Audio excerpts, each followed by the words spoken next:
Novruz səs ahəngini dəyişməkdə mahir aktyordur. Hələ mən elə bir tamaşa xatırlamıram ki, Novruzun orada səs tembri ilə obrazın xarakteri uyarlıq, vəhdət təşkil eləməsin.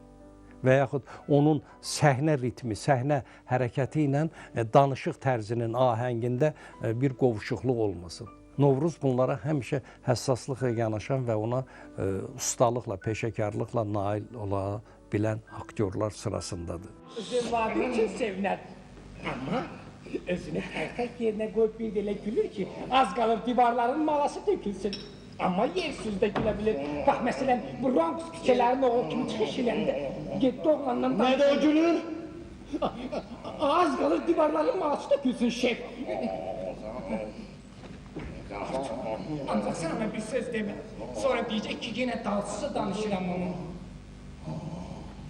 Artur, sen terk et ona şilapa yırmağı. Ne? Özellikle öldürdüğü adamların şilapalarını yığır. Başına koyup gelsin. Elçilaplığa bak. Parmak arası bakıram ben bu sayıq işçilere. Öz işçilerimin zayıf tarafını görmek istemiyorum. Evet. Ha,